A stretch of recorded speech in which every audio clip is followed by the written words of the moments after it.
The wind came down from the hills like a warning. Elias Turner heard it long before the storm reached his ranch. He sat beside the fireplace, a worn leather journal resting on his knee, though he hadn't written a single line in months. The cabin felt larger than it should have. Empty rooms had a way of growing when there was nobody left to fill them. 3 years earlier, Laughter had lived here. His wife, Clara, used to sing while baking bread.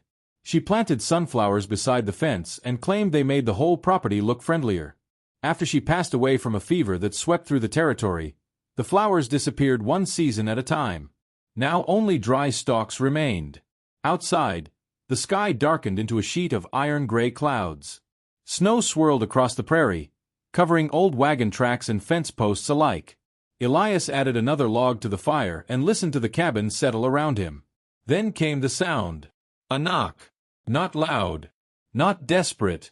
Just unexpected. He frowned. Nobody traveled these trails during a winter storm. Another knock followed. Then a third. Elias rose from his chair and crossed the room. His hand rested briefly on the door latch before he pulled it open. The cold rushed inside. Standing on the porch was a woman wrapped in a weather-beaten coat. Snow clung to her shoulders and dark hair. Behind her stood 2 boys and a little girl, all shivering beneath a blanket that was far too thin for the weather. The woman looked exhausted. The children looked frightened. For several seconds nobody spoke. Then she finally said, "Please." That single word carried more weight than 100 explanations. Elias stepped aside. "Come in." Relief flashed across her face so quickly he almost missed it. The children hurried inside first. The youngest girl held a rag doll against her chest with both arms, as if letting go might cause the whole world to fall apart. Elias closed the door behind them. Warmth slowly returned to the room. The boys stayed close to their mother while she guided them toward the fireplace. "I'm sorry to arrive like this," she said quietly. "We had nowhere else to go." Elias nodded. "What are your names?" "I'm Hannah Carter." She gestured toward the children. "This is Luke, that's Caleb, and the little one is Emma." The children offered nervous smiles. Elias disappeared briefly into the kitchen corner and returned with bowls of hot stew. The smell alone seemed enough to make the children's eyes widen. "Eat," he said. Nobody argued. The 3 children began eating immediately, careful but hungry. Hannah waited until they had food before touching her own bowl. That told Elias everything he needed to know about the kind of mother she was. The storm howled against the cabin walls. Inside, silence settled between them. Not uncomfortable silence. Just the silence of strangers trying to understand one another. After a while Elias asked, "You headed somewhere?" Hannah stared into the fire. "We were." Something in her voice suggested the destination no longer mattered. Elias didn't push further. Years of living alone had taught him that people revealed their stories when they were ready. The little girl eventually drifted asleep beside the hearth, her doll tucked beneath her arm. Luke and Caleb weren't far behind. Hannah watched them carefully, like she expected danger to appear the moment she looked away. Elias recognized that look. He had worn it himself after losing Clara. "You can stay here until the weather clears," he said. Her eyes lifted toward him. "You don't even know us." "No," he replied, "but I know what it looks like when people need help." For the first time, a faint smile appeared. Small, tired, but genuine. Outside, the storm continued its assault on the prairie. Inside, something unexpected began to take shape. Elias couldn't have explained it. Maybe it was the sound of children breathing peacefully near the fire. Maybe it was the sight of life returning to a cabin that had felt abandoned for far too long. Or maybe it was the feeling that this storm had carried more than snow to his doorstep. Because while Hannah Carter believed she had merely found shelter from the cold, neither of them knew that the danger following her family was already riding toward the valley. And before winter ended, Elias Turner would be forced to choose between protecting the quiet life he had left or risking everything for the strangers who had suddenly become impossible to ignore. The next morning arrived under a sky of pale silver. The storm had finally exhausted itself. Snow covered the valley in a smooth blanket that stretched as far as the eye could see. From the porch, Elias Turner could barely make out the fence line beyond the barn. Inside the cabin, however, life had returned. The smell of fresh coffee drifted through the air. Emma sat near the fireplace brushing her rag doll's tangled yarn hair. Caleb peered through the frosted window while Luke helped Elias carry firewood inside. The simple sight of children moving through the cabin felt strange. Not unwelcome. Just unfamiliar. For years, silence had been his only companion. Now the place echoed with questions, laughter, and small footsteps. "You've got a lot of land," Luke said as he stacked wood beside the hearth. Elias nodded. "More than I need." Luke looked around. "Must get lonely." The boy's honesty nearly made Elias smile. "Sometimes." Luke considered that answer carefully before returning to his work. Children had a way of asking questions adults avoided. Across the room, Hannah folded blankets and swept melted snow from the floorboards. She moved with quiet purpose, never sitting still for long, never allowing herself to relax completely. Elias noticed it every time he looked her way. She was safe, yet part of her still expected trouble. By afternoon, the weather had warmed enough for Elias to tend the animals. Luke insisted on helping. Together they crossed the snow-covered yard toward the barn. Inside, the horses stamped their hooves while cattle shifted in their stalls. Luke's eyes widened. "You take care of all this alone?" "Been doing it a long time." The boy ran a hand along the neck of a chestnut mare. "My father hated ranch work." The words slipped out before he could stop them. Elias glanced toward him. Luke immediately looked away. Regret flickered across his face. But Elias had already noticed something. The boy hadn't spoken about his father in the past tense. Whatever story Hannah carried, it wasn't finished. That realization stayed with him all afternoon. When they returned to the cabin, Hannah had prepared a simple supper. Nothing fancy. Just stew, biscuits, and coffee. Yet the room felt warmer than it had in years. Emma laughed when Caleb accidentally spilled gravy on his sleeve. Luke rolled his eyes. Hannah smiled. And for a moment, Elias found himself watching instead of eating. Watching what a family looked like. Watching something he thought he'd lost forever. That night, after the children had fallen asleep, Hannah remained by the fire. The flames painted soft shadows across her face. Elias sat across from her, sharpening a carving knife. Neither spoke for several minutes. Finally Hannah broke the silence. "You haven't asked." "Asked what?" "Why we're here." Elias studied the blade in his hand. "You'll tell me when you're ready." She stared into the flames. "I was married." The words came quietly. "My husband wasn't always a bad man." Elias remained silent. He could be charming when he wanted something. Her voice tightened. But every year got harder. Every promise got smaller. The fire crackled between them. Then debt started piling up. She paused. After that came the drinking. Elias looked up. The pain in her eyes was unmistakable.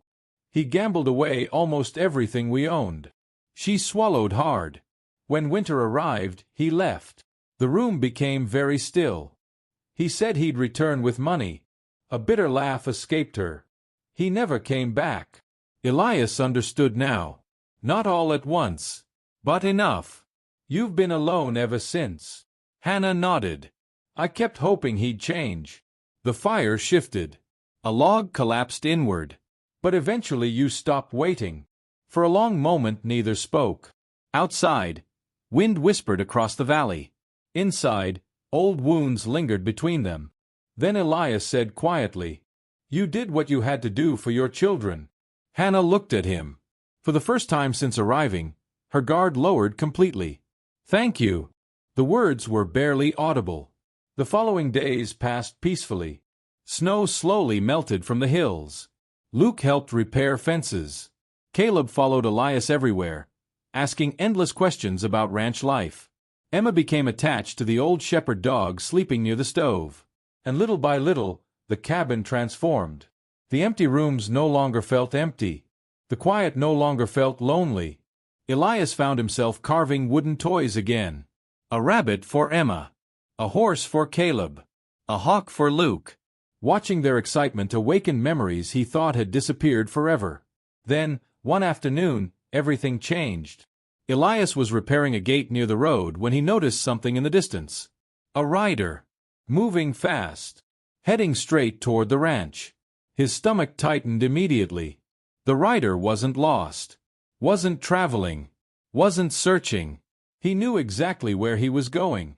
The horse thundered across the valley until it finally stopped near the house.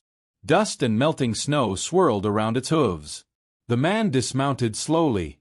Oh, clean-shaven, expensive coat, cold eyes. The kind of eyes that measured people instead of seeing them. Elias knew trouble the moment he saw it. The cabin door opened. Hannah stepped outside. The color drained from her face. "No," she whispered. The stranger smiled. A smile completely devoid of warmth. "Hello, Hannah." The children appeared behind her. Confused. Silent. Afraid. The man removed his gloves. His gaze shifted toward them. Then toward Elias. "I've been looking for my family." The valley suddenly felt much colder. And as Elias stepped forward to place himself between the stranger and the porch, he realized the storm that had delivered Hannah to his ranch was nothing compared to the one that had just arrived. The valley fell silent. Even the wind seemed to hold its breath.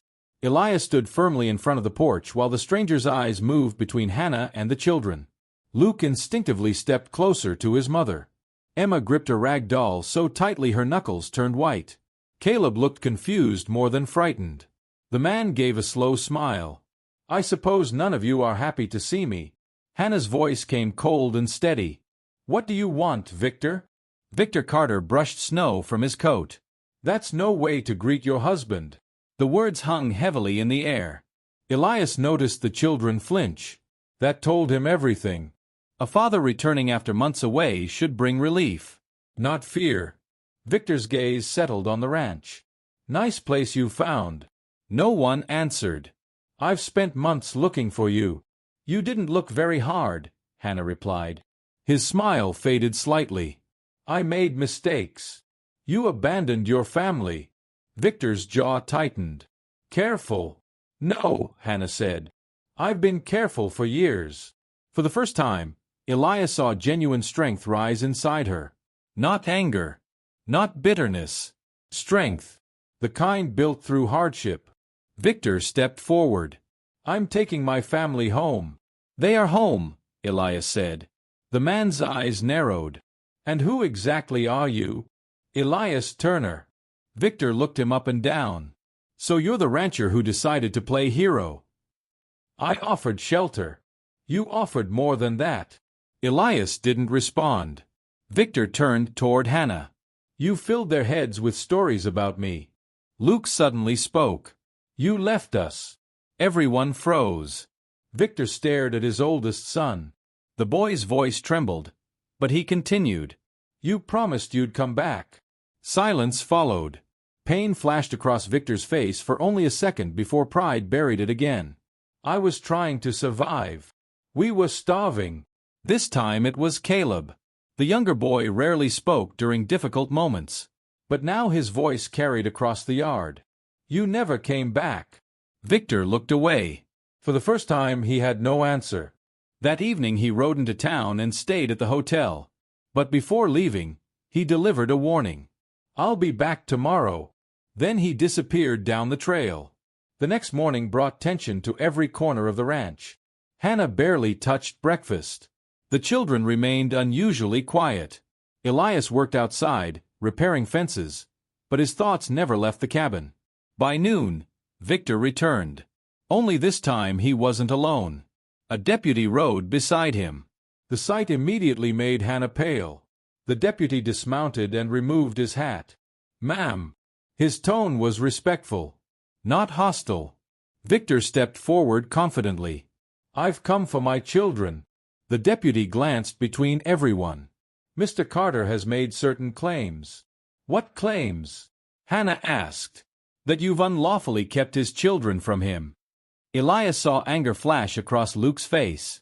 Before anyone else could speak, another voice called from the road. "That's a lie." Heads turned. A wagon approached. Then another. And another. Within minutes half the town had gathered. Mrs. Harper from the general store. Old Dr. Bennett, Pastor Reed, several ranchers, even the blacksmith. The deputy looked surprised. Mrs. Harper pointed directly at Victor. This woman arrived during the worst storm of the winter. Dr. Bennett nodded. The children were exhausted and half frozen. Pastor Reed stepped forward. Every person here knows who cared for those children. More voices followed, one after another. Not shouting, simply telling the truth. The deputy listened carefully. Victor's confidence slowly disappeared. For months he had relied on charm and excuses. But truth has a way of exposing people. Finally, the deputy sighed. This matter will need to be reviewed properly. Victor stepped forward angrily. You can't be serious. The deputy folded his arms. I've heard enough to know there's more to this story. For the first time, Victor looked genuinely worried. He glanced toward Hannah, toward the children, then toward the townspeople standing beside them. And suddenly he realized something. He was alone. Completely alone. The family he abandoned no longer needed him. The control he once held was gone. The fear he relied upon had disappeared. Victor lowered his head, not from shame, but from defeat. Without another word, he climbed onto his horse. No dramatic speech. No final threat. He simply rode away. This time nobody expected him to return. Spring arrived 2 weeks later. The snow disappeared from the hills. Green returned to the valley. And life continued. But something had changed. The ranch no longer felt like a place haunted by loss. It felt like a home. Luke helped Elias repair fences every morning. Caleb learned how to care for horses. Emma followed the ranch dog everywhere she went. And Hannah smiled more often. One evening she stood beside the garden they had planted together. The setting sun painted the valley gold. Elias joined her quietly. For a while neither spoke. Then Hannah looked toward the cabin. The children were laughing on the porch. A sound that seemed impossible only months ago. You gave us a second chance. Elias shook his head. No. She looked at him. You gave that to yourselves. For a moment, neither moved. Then Hannah reached for his hand. Not because she needed saving. Not because she had nowhere else to go. But because she wanted to. Elias looked toward the ranch. Toward the children. Toward the life neither of them had expected. Years earlier he had believed grief would be the final chapter of his story. He had been wrong. Sometimes life returned when you least expected it. Sometimes hope arrived in the middle of a snowstorm. And sometimes a knock on the door changed everything. As the sun disappeared beyond the hills, Luke called everyone inside for supper. Emma laughed. Caleb raced toward the house. Hannah smiled. Elias squeezed her hand gently. Together they walked toward the warm glow shining from the cabin windows. Behind them, winter was finally gone. Ahead of them waited something better. A future built not by fate alone, but by kindness, courage, and the simple choice to open a door when someone needed it most. And for the first time in many years, Elias Turner felt completely at home.